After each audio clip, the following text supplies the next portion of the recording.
UEC memang ada ajar sejarah Malaysia. Saya minta supaya Temerloh tarik balik kenyataan tersebut. Tengok Indonesia macam mana power dia. Sampaikan, jangan kata bangsa lain dalam Indonesia, contoh China ke India ke apa. Orang Malay tidak bisa.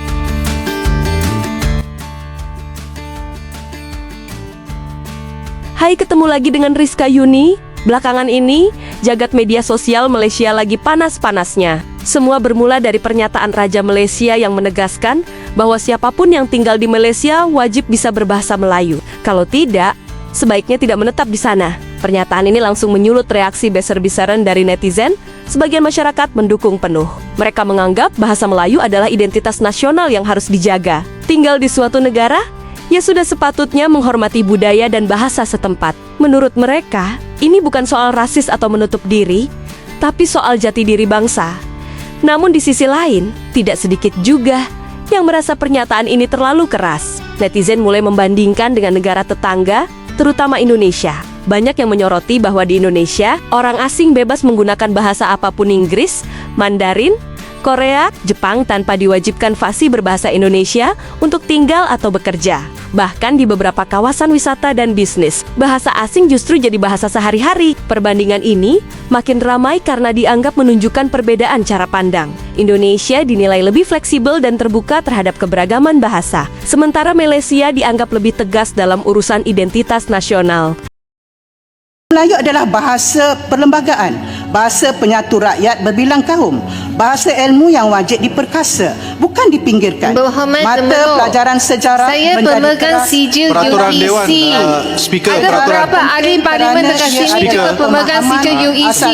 Peraturan Dewan, Speaker. Konteks Kita apa punya saya nak bahasa baca ni? Malaysia tak Ini boleh saya ke? punya Speaker. nanti menteri Saya buat nak, penjelasan. saya Tak apa.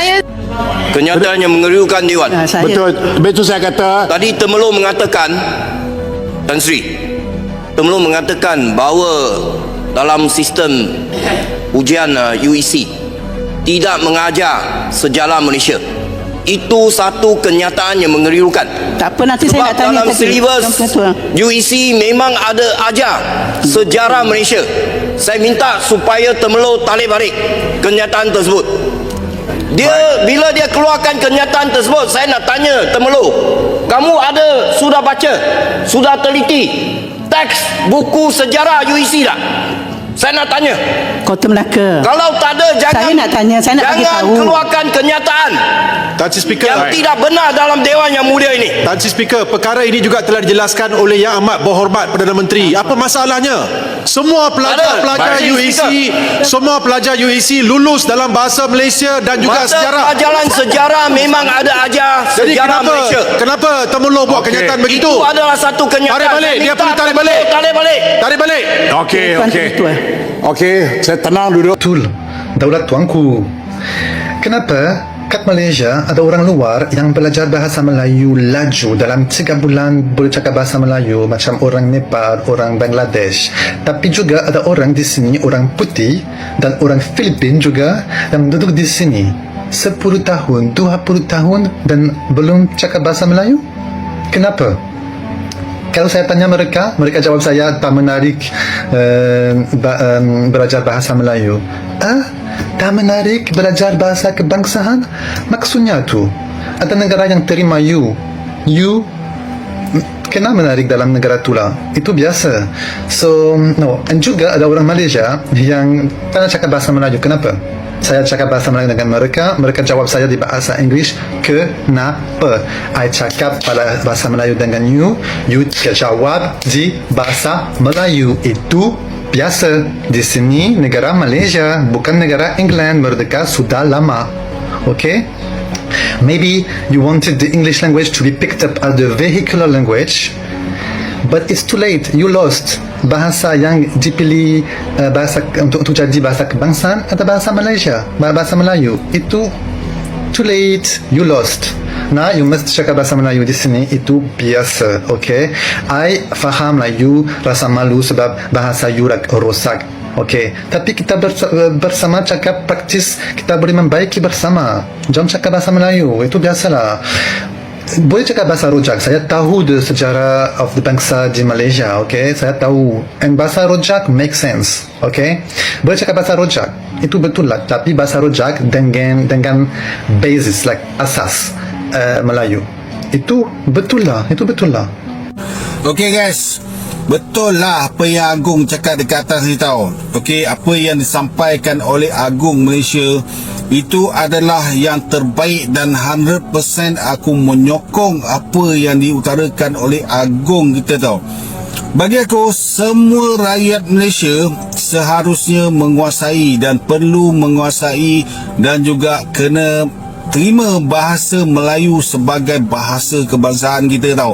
Bukannya kita mengagungkan bahasa luar daripada bahasa kebangsaan kita. Tak kisahlah kita ada Cina, India, Melayu ke siapa-siapa sekalipun, okay? Kita dah ada dalam perlembagaan, kita dah ada bahasa kebangsaan. Itu yang perlu kau jaga. Ini cakap Melayu bentar reti apa ke jadah semua ini.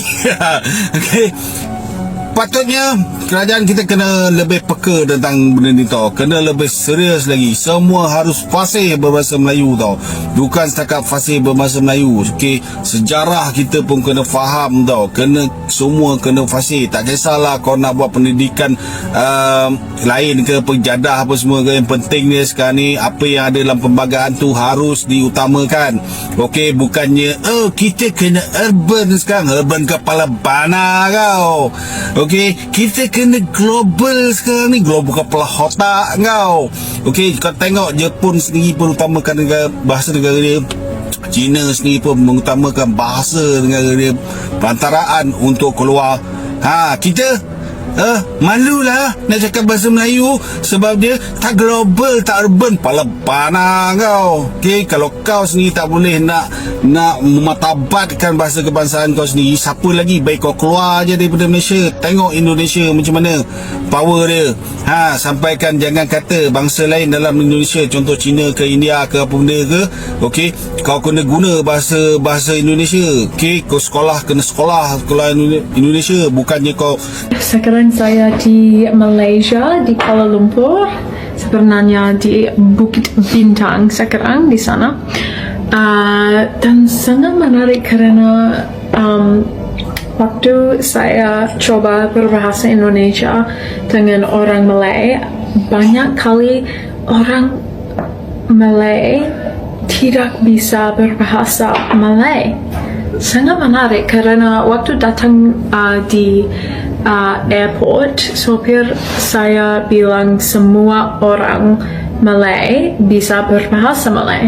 Jadi saya coba, tapi banyak orang tidak bisa berbicara dengan saya. Kenapa setiap kali I datang Malaysia, you all tak pernah nak cakap bahasa Melayu dengan I selalu try practice my Malay. Sebab bahasa Melayu ni sikit lain dengan bahasa Indonesia kan. But setiap kali I cakap, you guys terus jawab in English. Like, hello lah.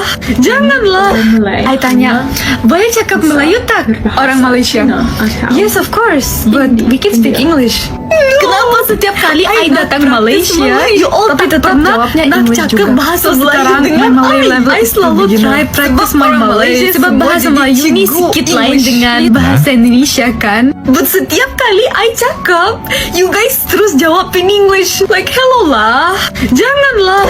I tanya, boleh cakap Melayu tak orang Malaysia? Yes, of course. But we can speak English. No. I not practice Malay, tapi tetap jawabnya English juga. So sekarang my Malay level is still beginner. Sebab orang Malaysia semua jadi cikgu English. Please. Dari sinilah perdebatan makin melebar antara menjaga jati diri bangsa atau beradaptasi dengan realitas global. Ujung-ujungnya, diskusi ini bukan cuma soal bahasa, tapi soal toleransi, nasionalisme, dan cara sebuah negara menyambut dunia luar. Netizen pun terbelah, ada yang bangga dengan ketegasan. Ada juga yang berharap pendekatan yang lebih santai dan inklusif. Did you know? Bahasa seringkali jadi alat pemersatu bangsa, tapi juga bisa menjadi pemicu perdebatan paling sensitif dalam masyarakat multikultural. Jika kalian menyukai video seperti ini, jangan lupa like, komen, dan subscribe ya, agar tidak ketinggalan video seru lainnya. Terima kasih sudah setia dengan Rizka Yuni. Sampai jumpa di video selanjutnya.